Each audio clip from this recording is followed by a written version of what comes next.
Hi everyone, அஸ்ஸலாமு அலைக்கும். Welcome to foodie dot.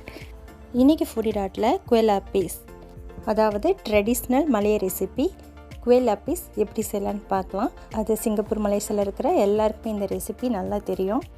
இது ஒரு மலை ஸ்டைல் அடுக்கு கேக் அப்படின்னு சொல்லலாம். லாப்பிஸ் அப்படின்னாலே நமக்கு லேயராக இருக்கிற அந்த அடுக்கடுக்காக இருக்கிறதுக்கு தான் லாப்பிஸ்ன்னு சொல்லுவாங்க. ஸோ இது வந்து மலை ஸ்டைல் அடுக்கு கேக்குன்னு வச்சுக்கலாம். இது செய்கிறதுக்கு டஃப்பாக இருக்கும் அப்படின்னு நினச்சிட்டு நிறைய பேர் இதை ட்ரை பண்ணுறதில்ல. பட் சொல்லப்போனால் ரொம்பவே ஈஸி இது செய்கிறது. வாங்க எப்படி செய்யலான்னு பார்க்கலாம்.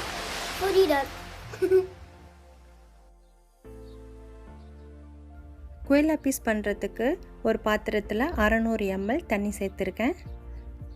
அது கூட ஒரு 8 பாண்டான் லீவ்ஸ் எடுத்திருக்கேன், ரம்ப இலை.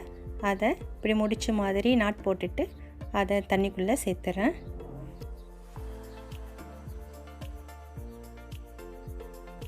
அது கூடவே 400 கிராம் சீனி சேர்த்துறேன்.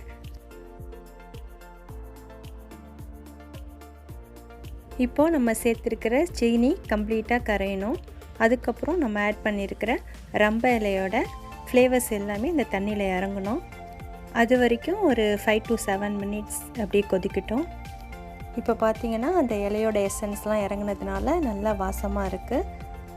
தண்ணியோட கலரும் க்ரீன் கலரில் லைட்டாக சேஞ்ச் ஆகிருக்கு. இப்போ இலையெல்லாம் ரிமூவ் பண்ணிவிட்டு ஸ்டவ் ஆஃப் பண்ணிடலாம். இது நல்லா ஆறட்டும். அதுக்கப்புறம் குவே லாப்பிஸ் செய்கிறதுக்கு ஒரு முக்கியமான இன்க்ரீடியண்ட் என்னன்னு பார்த்தீங்கன்னா டேப்பியோக்கா ஃப்ளார், அதாவது மரவள்ளிக்கிழங்கோட மாவு. இந்த மரவள்ளிக்கிழங்கு மாவு உங்களுக்கு அவைலபிளாக இருந்துச்சுன்னா வாங்கிக்கோங்க. ஏன்னா ஒரிஜினல் ரெசிப்பியில் இந்த மரவள்ளிக்கிழங்கு மாவு தான் ஆட் பண்ணுவாங்க.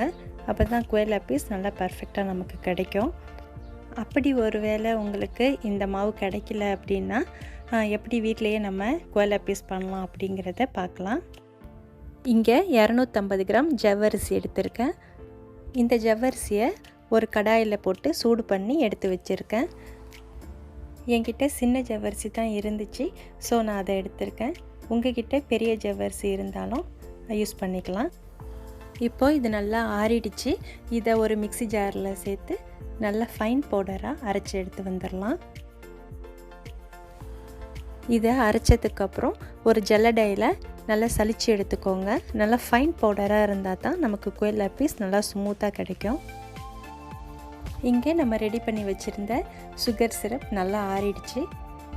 இது கூட 600 ml திக்கான தேங்காய் பால் சேர்த்துக்கிறேன். நான் காரா மில்க் தான் சேர்த்துருக்கேன். நீங்கள் ஃப்ரெஷ் பால் சேர்க்கணுன்னு நினச்சிங்கன்னா 1.5 அல்லது 2 தேங்காயோட பால் எடுத்து முதல் பால் மட்டும் சேர்த்துக்கோங்க. அது கூட ஒரு 1/2 டீஸ்பூன் உப்பு சேர்த்துக்கிறேன். அரிசி மாவு 200 கிராம் சேர்த்துக்கலாம். இதுவும் பச்சரிசி மாவு கரகரப்பாக இல்லாமல் நல்லா நைஸாக ஃபைன் பவுடராக இருக்கணும்.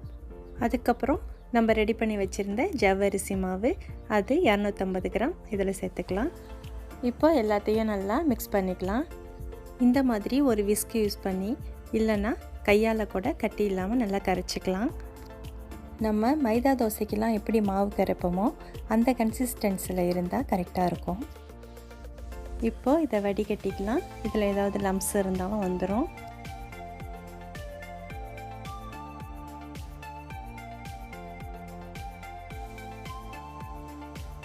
இப்போது நம்ம பேட்டர் ரெடி பண்ணியாச்சு. இதை இப்போ 3 பகுதியாக பிரிச்சுக்கலாம்.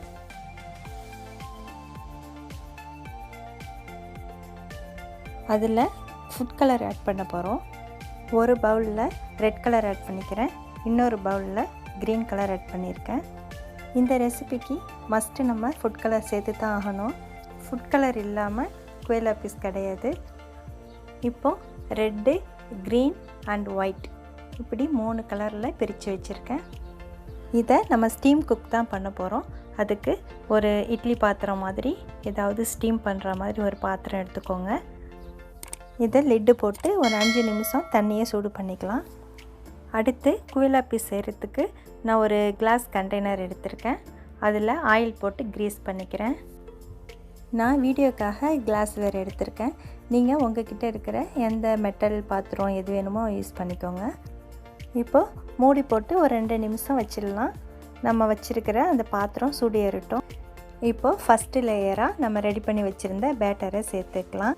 ஒரு தின் லேயராக பரப்பி விட்டுருங்க. நான் 2 குழிக்கரண்டி அளவுக்கு மாவு சேர்த்துருக்கேன். நான் எடுத்துருக்கிற இந்த பாத்திரத்துக்கு அதுதான் கரெக்டாக இருக்கும். இப்போது ஒரு மூடி போட்டு ஒரு 5 மினிட்ஸ் குக் பண்ணிக்கலாம்.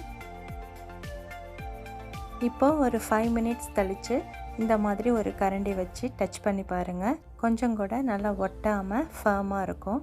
அந்த மாதிரி இருந்துச்சுன்னா குக் ஆகிடுச்சின்னு அர்த்தம். நெக்ஸ்ட்டு செகண்ட் லேயராக க்ரீன் கலர் ஆட் பண்ணுறேன். இப்போவும் 2 குழிக்கரண்டி அளவுக்கு தான் மாவு சேர்க்குறேன். ஃபஸ்ட்டு லேயருக்கு நம்ம எந்த அளவு மாவு எடுத்தோமோ அதே அளவு தான் எல்லா லேயருக்குமே எடுத்துக்கணும். அப்போ தான் எல்லா லேயரும் ஒரே சைஸில் ஈவனாக இருக்கும். இல்லைனா ஒரு லேயர் திக்காகவும் ஒரு லேயர் தின்னாகவும் வந்துடும். இப்போது செகண்ட் லேயரையும் மூடி போட்டு ஒரு 5 மினிட்ஸ் குக் பண்ணியாச்சு. இப்போது 3வது லேயராக ரெட் கலர் ஆட் பண்ணிக்கிறேன். இதுவும் அதே குவான்டிட்டியில் 2 குழிக்கரண்டி அளவுக்கு சேர்த்துக்கிறேன். இந்த ரெசிப்பியில் என்ன ஒரு இதுன்னா 5 மினிட்ஸுக்கு ஒருக்கா திறந்து லேயர் பண்ணி குக் பண்ணணும். அது மட்டும் தான் கொஞ்சம் இதுன்னு சொல்லலாம். மற்றபடி ஈஸி தான். 3வது லேயரையும் நம்ம 5 மினிட்ஸ்க்கு குக் பண்ணி எடுத்தாச்சு.